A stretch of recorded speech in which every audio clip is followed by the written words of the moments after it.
Hello again.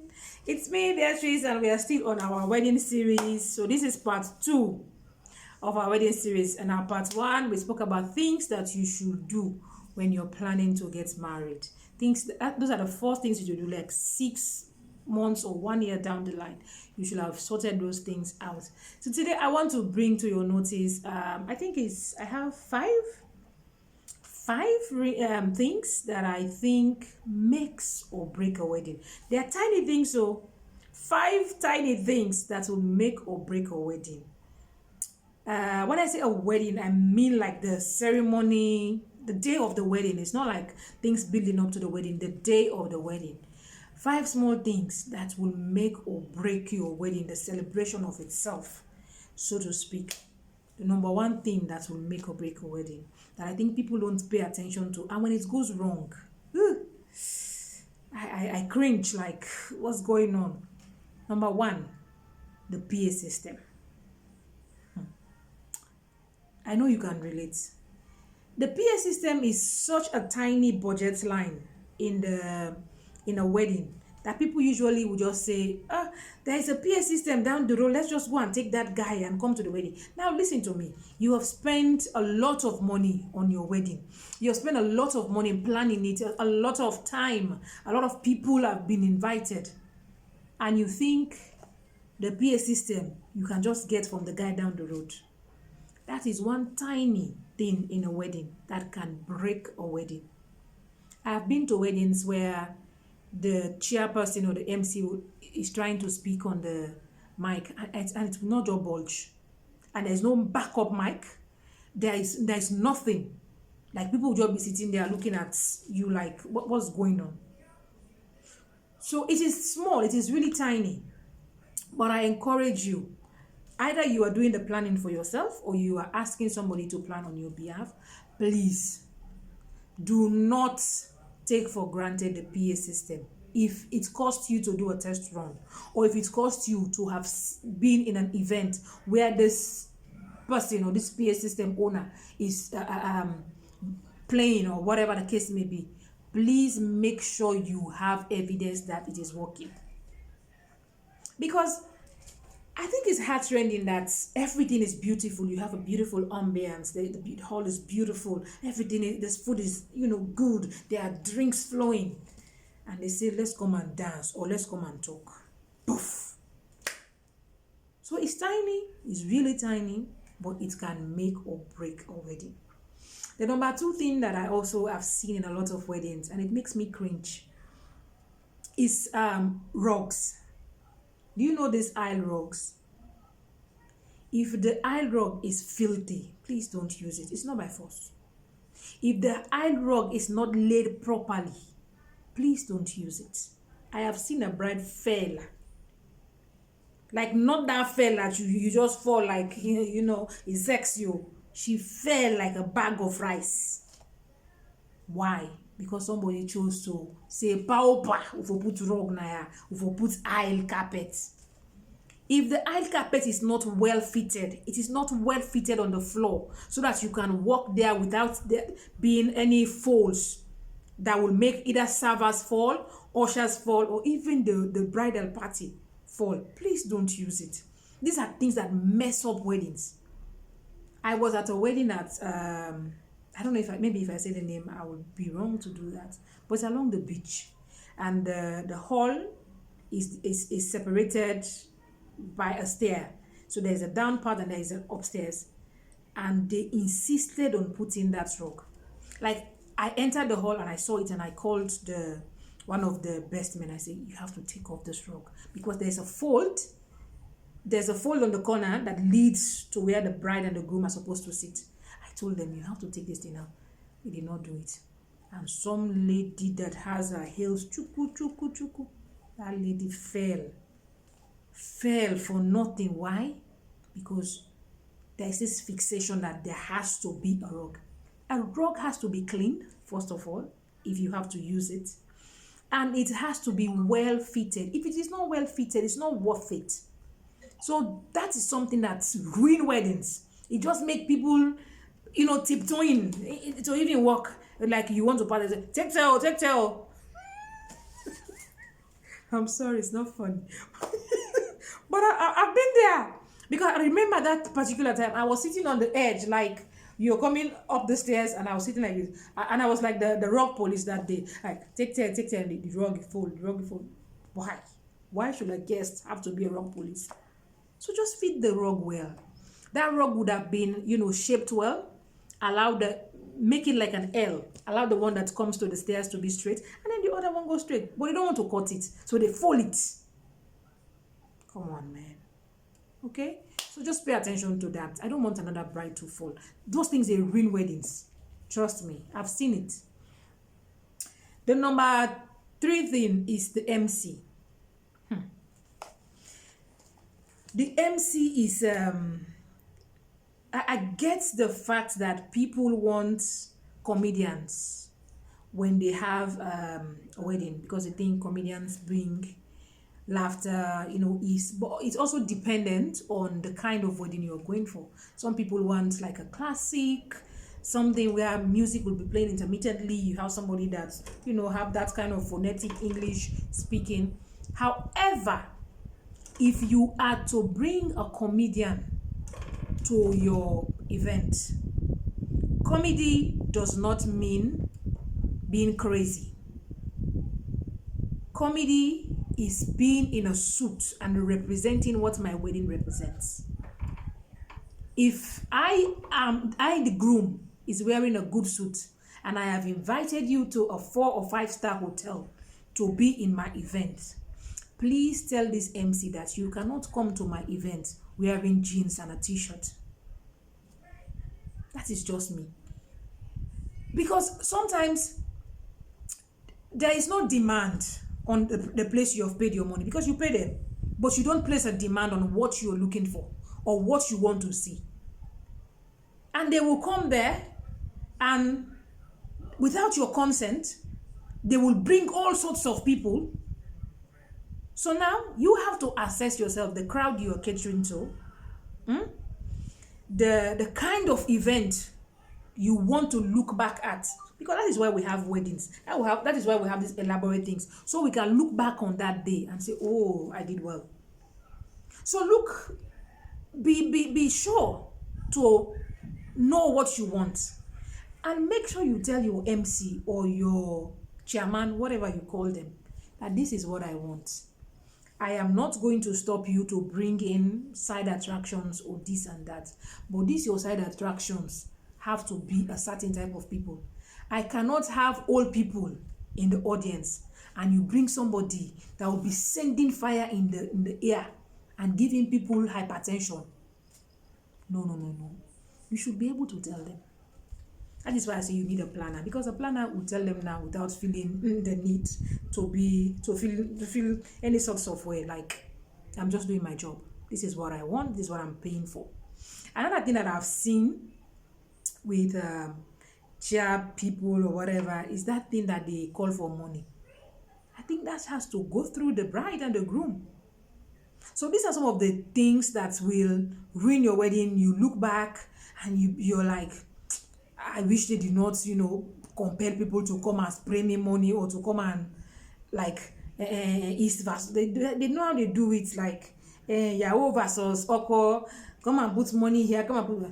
I don't have a problem with it.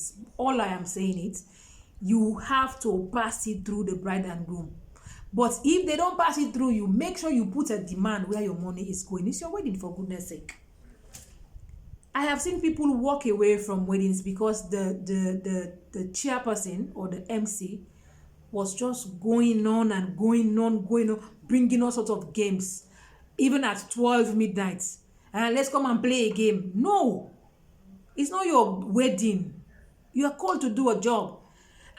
I think there is no job specification or for MCs. That is why they just, they just move with the flow.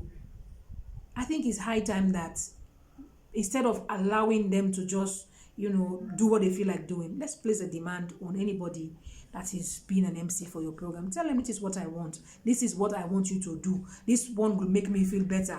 The crowd that I'm bringing will not appreciate it if somebody comes and be behaving as if they are mad. You understand? So That is the number three thing. A good MC can make a program. A bad one can break it. Doesn't matter how much money you have spent. They will just make everything look like trash. Okay, so that's the number two thing.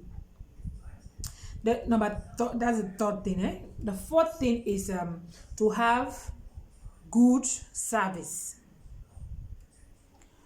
When I say service, you have one, I think two types now, because I see people do buffet and people do silver service. Okay, it has been a while. I've not seen people do. They've already arranged the food in a plate and just come and serve you. They actually give you options to take what you want. So it's either a silver service or buffet service. Well and good. Both can work fine. It depends on your environment. If you have space, you can do buffet service. It's good. If you don't have space, then you can do a silver service. It's also fantastic. But the way people that are serving can break your program is when they feel like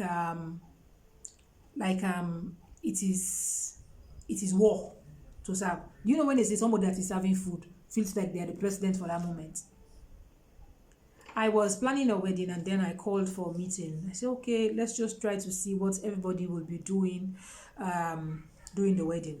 And I allocated like the servings of the drinks to two guys. And the guy made the statement that, I will show them. This drinker, nobody need drinker. I will show them. If this one can't drink this drinker anyhow. Now, it's a wedding. It's a celebration. You had a budget. You planned for it. You bought the drinks so people could drink them. Now, the thing that will kill you is to have invited people to your wedding and they are seated there.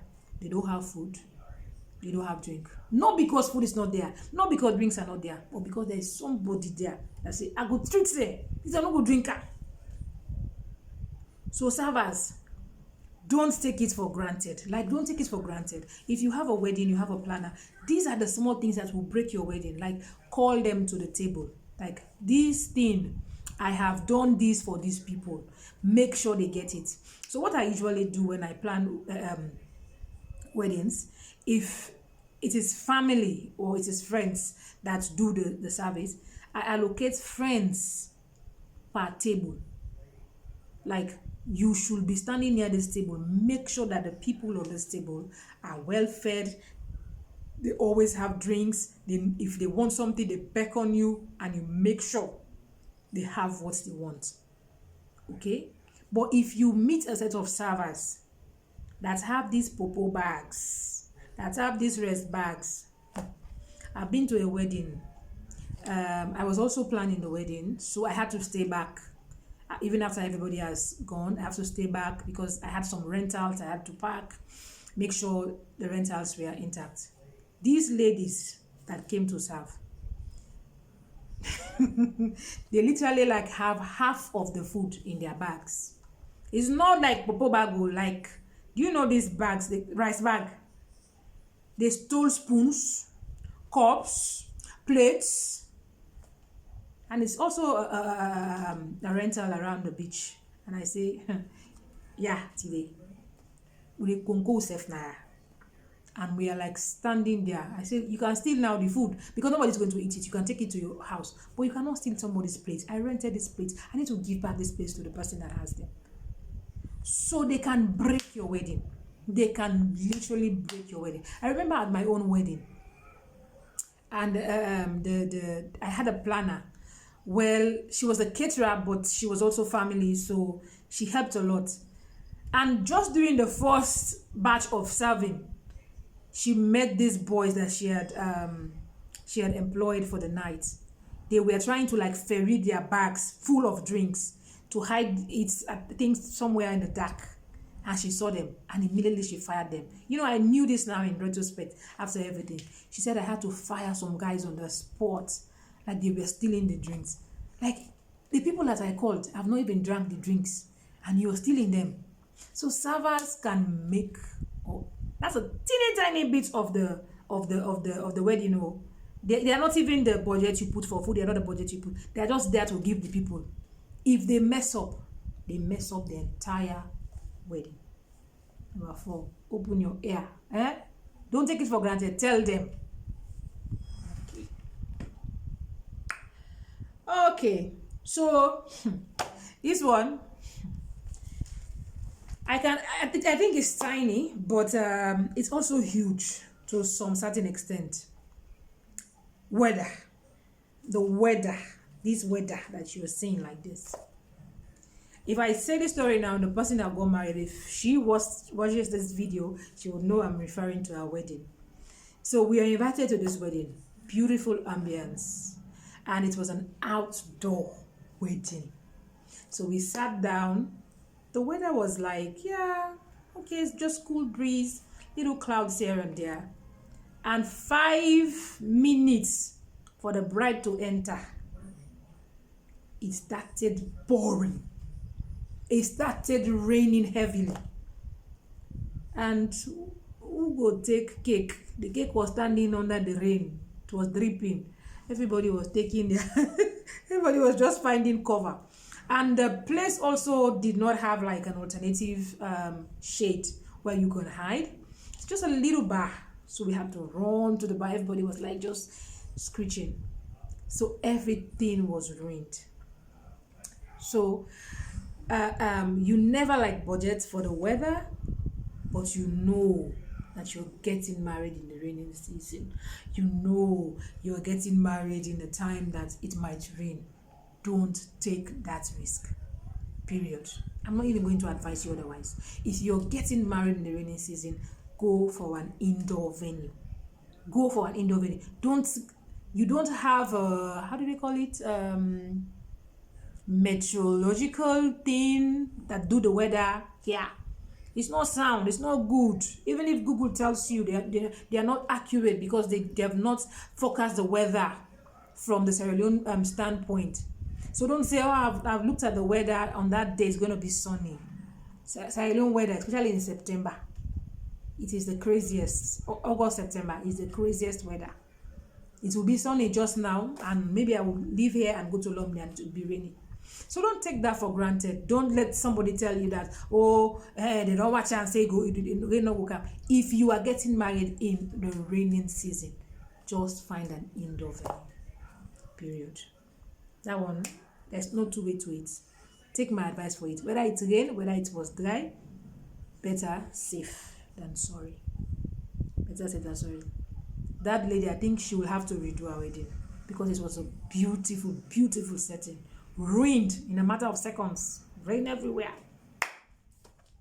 Anyway, so that is it. Okay. So some other things I just want to add on. They were not part of the list, but I thought of them that they can ruin your wedding, so to speak. Comfortable shoes, especially for women.